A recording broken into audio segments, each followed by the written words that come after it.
Welcome to 4M Education's presentation on the basics of photography and video. So, you like to take photographs and make videos to share with your friends. Why not learn how to do it right? This starts with learning a few basic concepts about both photography and video that apply to all visual images: drawings, paintings, posters, etc. There are three basic rules to photography: focus, simplify, universal theme. Although there are exceptions and rules can be broken for specific and creativity purposes, but one must first understand the basic rules and be able to apply these to anything you create visually. Remember, once you pick up a photo or video camera, you automatically become a historian, capturing instantaneous moments in time and recording events that will never happen again, thus creating a chronology of time and capturing events throughout your lifetime. Now let's look at the three basic rules one at a time in order to bring your photography and video to life. Number 1, focus. No one wants to look at out of focus images unless there is a purpose to it. Make sure you always maintain focus on the points of interest in the photo you want viewers to focus on. Number 2, simplify. Take out all the unnecessary and distracting elements out of your photos.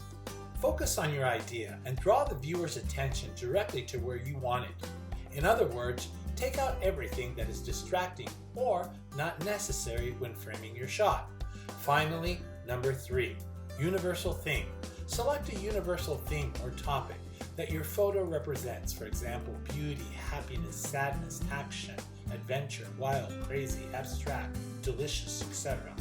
Your images should be selected and framed with these three things in mind. Your photograph should have a purpose and be well composed. Let's look at camera shots.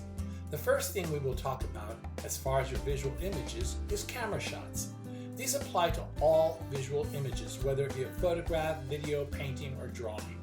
Let's look at the wide shot first, also known as the establishing shot in film and video production, placing you in a location or providing you with information on how the story begins. The wide shot has a large angle and can be used to show landscapes or large areas of a particular scene. It provides a large viewing area of what you wish to show. On the next page are some examples. Remember, a wide view can be from far away or up close. It all depends on what you want to show. Next, let's look at the medium shot. These are especially useful in photos of people, including portrait shots, photos of scenes you want to bring closer, but simplify by eliminating undesired elements in the photo and composing the image as you desire. Medium shots bring the viewer closer to your visual representation by eliminating as many undesired elements as possible. Let's take a look at a few medium shots.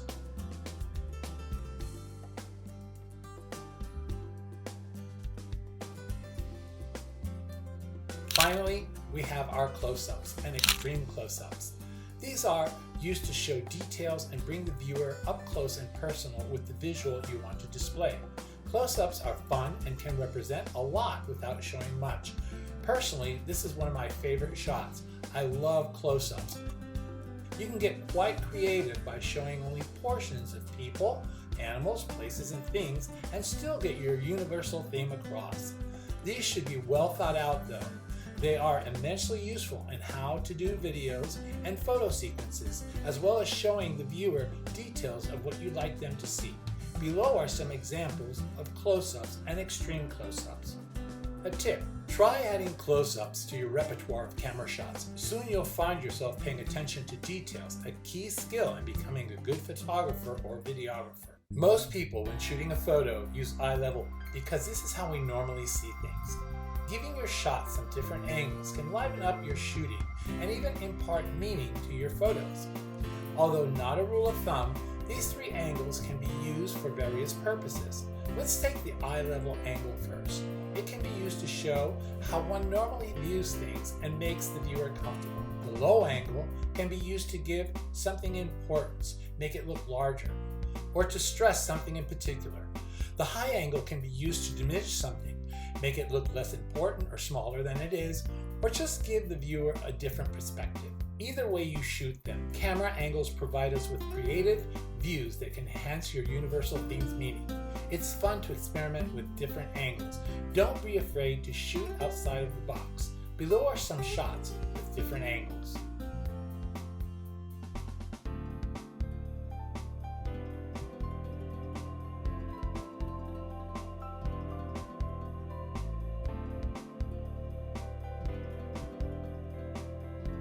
Tip: just remember that these rules can and most likely will be broken or modified by you, but understanding the basics is what allows you to do that. Be creative and have fun with your shooting, whether it's photography, video, or both. The rule of thirds. Now that we have looked at the 3 basic rules of photography, camera shots, and camera angles, let's take a look at how best to compose our photographs. For this, we will refer to and use the rule of thirds. The rule of thirds is a rule of thumb or guideline which applies to the process of composing all visual images. It identifies 4 important points you should consider as places of interest when you are framing your image. It also provides you with 4 lines that are useful positions for elements in your photos. Now let's take a look at video. When working with video, the camera shots and angles are the same. What makes video different is movement, and these can be combined in a variety of ways to achieve your desired results and enhance your storytelling or information piece. In the videos provided, you will have a chance to learn about, explore, and apply 7 basic camera movements. There are additional camera movements, even shaky ones can be used to represent different things in your videos.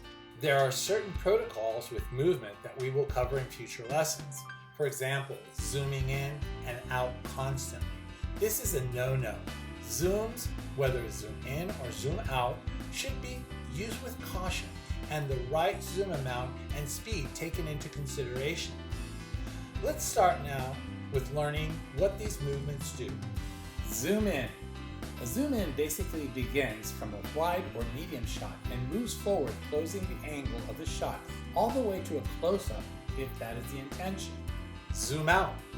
A zoom out does the exact opposite. It begins with a close-up shot and zooms out to a medium or wide angle, all the way to a wide shot if that is the intention. Pan right. A pan right is a horizontal movement to the right of the camera. Pan left. A pan left is a horizontal movement to the left of the camera. Tilt up. A tilt up is a vertical movement up from a low angle or eye level angle to a high angle. Tilt down. A tilt down is a vertical movement down from a high angle or eye level to a low angle. Finally, rack focus. A rack focus is a movement in the lens of the camera that goes from a blurred image to a sharp in-focus image, or vice versa, a sharp in-focus image to a blurred image of the same visual. Tip: by applying and using these 7 movements, you can enhance what you want to say in your videos. Have fun and try out all these camera movements.